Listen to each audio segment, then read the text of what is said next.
1556 అది పానిపట్ రెండో యుద్ధం జరుగుతున్న సమయం. నవంబర్ 5వ తేదీ యుద్ధ భూమి రక్తసిక్తమై ఉంది. అకస్మాత్తుగా వీరోచితంగా పోరాడుతున్న హేమచంద్ర విక్రమాదిత్యుడు తన ఏనుగుపై మూర్ఛపోయి కుప్పకూలాడు. రాజు కుప్పకూలడం చూసిన శత్రు సైనికులు అతన్ని బంధించి తమ యువరాజు ముందు నిలబెట్టారు. ఆ యువరాజు వయస్సు కేవలం 13 సంవత్సరాలు మాత్రమే.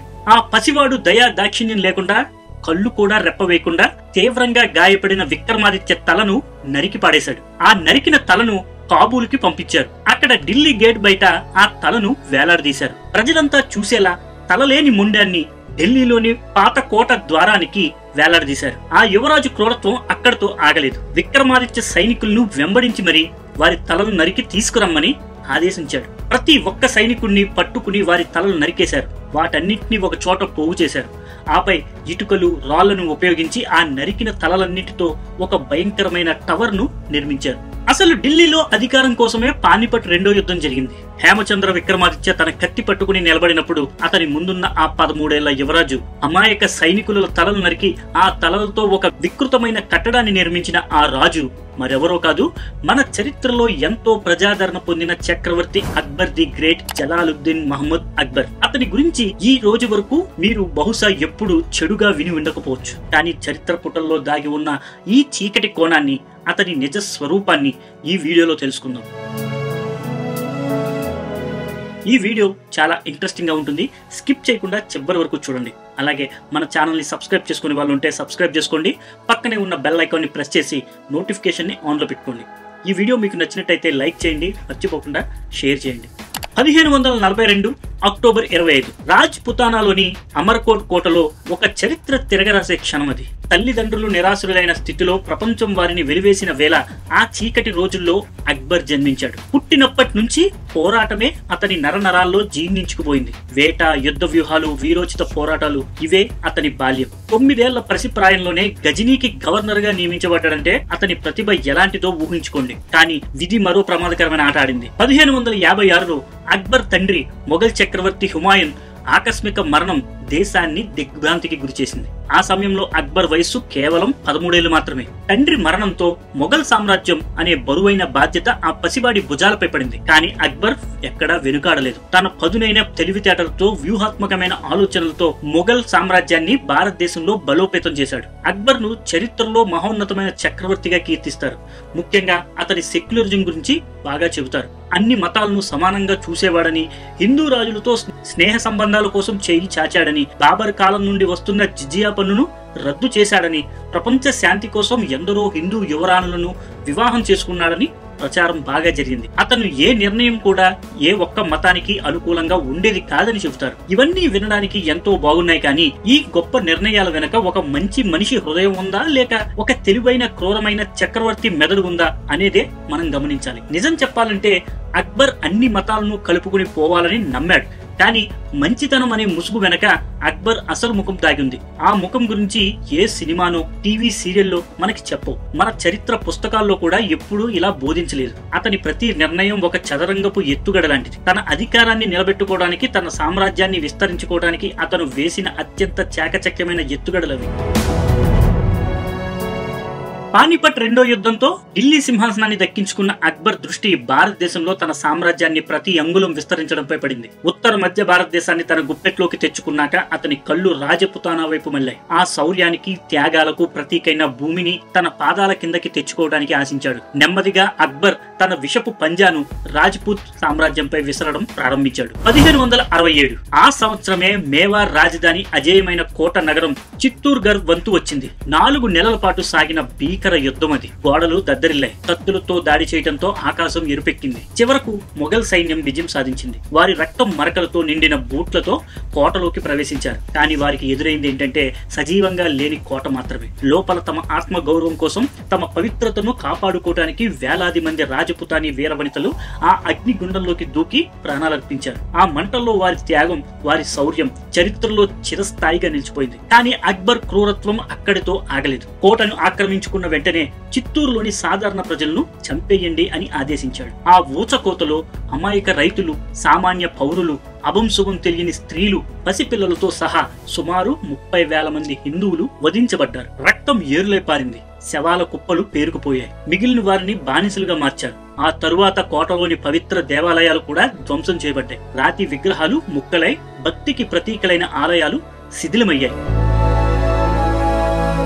అక్బర్ ఈ విజయాన్ని ఎలా ప్రకటించుకున్నాడో తెలుసా? తన ఇతర గవర్నర్లకు తెలియచేయడానికి అతను ఫత్నామా ఏ చిత్తూర్ అనే పత్రాన్ని విడుదల చేశాడు. అందులో ఈ విజయాన్ని హిందూ కాఫీర్లపై ఇస్లాం యొక్క విజయంగా పేర్కొన్నాడు. మనలో బలం ఉన్నంత వరకు ఇస్లాం శత్రువులకు వ్యతిరేకంగా పోరాడాలి అని స్పష్టంగా ప్రకటించాడు అక్బర్. చరిత్ర పుస్తకాలు అక్బర్ ను అన్ని మతాలను గౌరవించేవాడని చెబుతాయి, కానీ అతని యాక్షన్స్ చరిత్రలో చెప్పిన సొల్లుకి పూర్తి విరుద్ధంగా ఉంటాయి. హిందూ విలువలను అవమానించడంలో అక్బర్ ఎప్పుడూ వెనకాడలేదు. చంపబడిన హిందువుల సంఖ్య ఎంత అంటే వారి జంధ్యాలతో ఆ సంఖ్యను కొలిచేవాడు. చిత్తూరు యుద్ధంలో చంపబడిన హిందువుల జంధ్యాల బరువు మొత్తం 2980 కేజీలంట. ఈ సంఖ్య అక్బర్ క్రూరత్వానికి, మత ద్వేషానికి సజీవ సాక్ష్యం.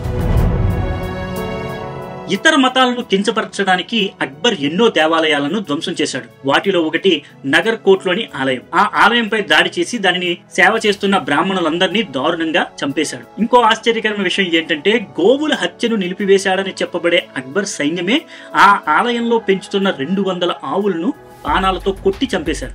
అంతటితో ఆగక ఆ సైనికులు తమ బూట్లలో రక్తాన్ని నింపుకుని ఆలయం పైకప్పులు గోడలపై విసిరారు. ఇది కేవలం విధ్వంసం కాదు, మత విశ్వాసాలపై జరిగిన దారుణమైన దాడి. అంతేకాదు, హిమాచల్లోని జ్వాలాముఖి ఆలయంలో సంవత్సరాలుగా వెలుగుతున్న అఖండ జ్వాలను ఆర్పివేయడానికి అక్బర్ చాలా ప్రయత్నించాడు. అతని సైన్యాలు, అతని ప్లాన్లు అన్ని విఫలమయ్యాయి. ఈ అద్భుతమైన జ్వాలను ఆర్పివేయటం వారికి సాధ్యం కాలేదు. అప్పుడు అక్బర్ జ్వాలాదేవి శక్తిని అంగీకరించి ఆ ఆలయంలో ఒక బంగారు ఛత్రాన్ని సమర్పించాడు. అయితే అమ్మవారు అతని సమర్పణను తిరస్కరించిందని, ఆ ఛత్రం సమర్పించిన వెంటనే ఇతర లోహంగా మారిపోయిందని అంటూ ఉంటారు. చిత్తూరు రక్తపాతం తర్వాత అక్బర్ దృష్టి ప్రయాగ్రాజ్ వైపు మళ్లింది. హిందువులకు అత్యంత పవిత్రమైన పుణ్యక్షేత్రం అది. ఆ ప్రదేశంపై తన నియంత్రణను సుస్థిరం చేసుకోవడానికి అక్బర్ అక్కడ ఒక భారీ కోటనైతే నిర్మించడానికి ఆదేశించాడు. అంతేకాదు, ఆ పవిత్రమైన ప్రయాగ్రాజ్ పేరును ఇల్హాబాస్ గా మార్చేశాడు. దాని తర్వాత షాజహాన్ అలహాబాద్ గా మార్చాడు. ఆ తరువాత 1578లో అక్బర్ తనను తాను గాజీ అనే పేరుతో సత్కరించుకున్నాడు.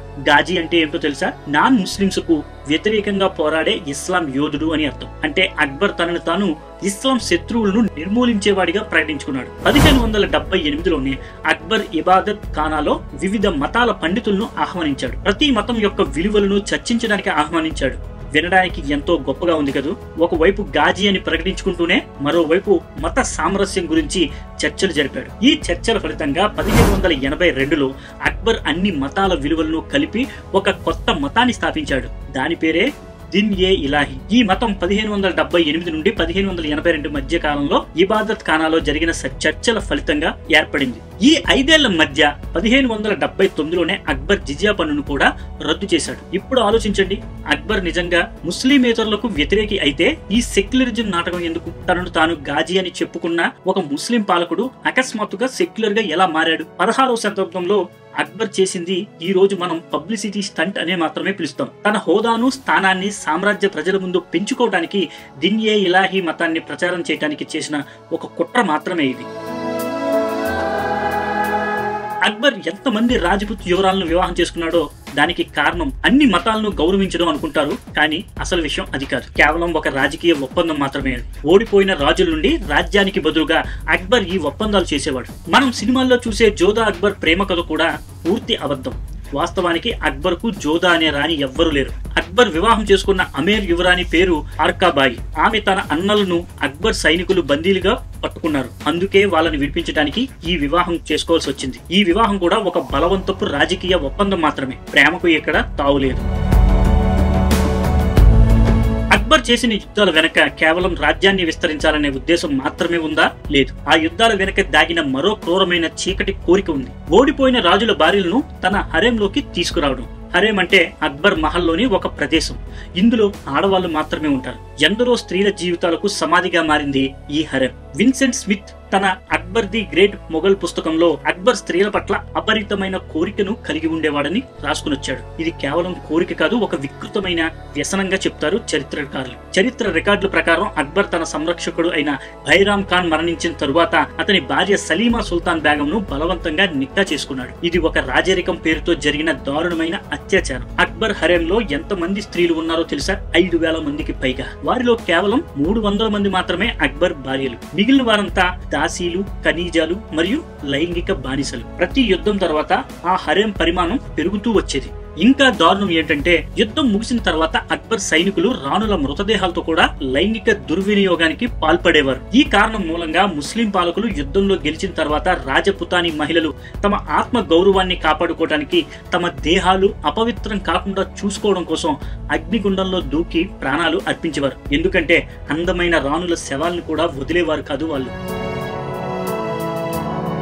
ఆ షాహీం హరెం లోపల అక్బర్ తప్ప ఇంకో వ్యక్తికి అనుమతి లేదు. ఎక్కడ హరెంలోని స్త్రీలు రహస్యంగా ఎవరినైనా కలుస్తారేమో లేదా ఎవరైనా రహస్యంగా లోపలికి వచ్చేస్తారేమో అనే భయంతో అక్బర్ హరెంపై కఠినమైన కాపలా పెట్టాడు. ఆ కాపలా చేసే సైనికుడు కూడా మగాళ్ళు కాదు. హరెం భద్రత కోసం అక్బర్ ట్రాన్స్జెండర్లను నియమించాడు. వీరికి ప్రత్యేక సైనిక శిక్షణ ఇచ్చేవారు. అంతేకాదు ఇతర సైనికుల కంటే బలంగా క్రూరంగా ఉండేవారు వీళ్ళు. హరెంలోని స్త్రీలు వీరిని చూసి భయపడేవారు. ఈ ట్రాన్స్జెండర్లు వేరు నేపథ్యాల నుండి వచ్చారు. మరి కొంతమందిని అయితే కావాలనే నపుంసకులను చేసి అక్కడ కాపలా పెట్టేవారు. మొఘల్ హరెంలో పరదా పద్ధతి కూడా ఉండేది. దాని ప్రకారం అన్ని రాణులు హరెంలో తమ కంటే పెద్ద మహిళల ముందు ముసుగు ధరించాల్సిందే. అంతేకాదు పెళ్లైన కొన్ని సంవత్సరాల వరకు వారు హరెంలో పెద్దవారితో నేరుగా మాట్లాడడానికి కూడా అనుమతి ఉండేది కాదు.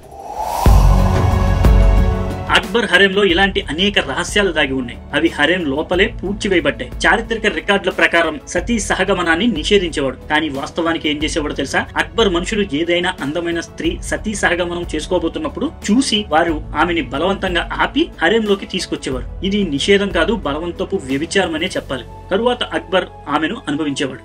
అక్బర్ క్రూరత్వం ఇక్కడితో అయిపోలేదు. ఇలాంటి అనేక ఇతర కోణాలు చాలా ఉన్నాయి. అవి బహుశా ఎప్పుడూ వెలుగులోకి రాకపోవచ్చు.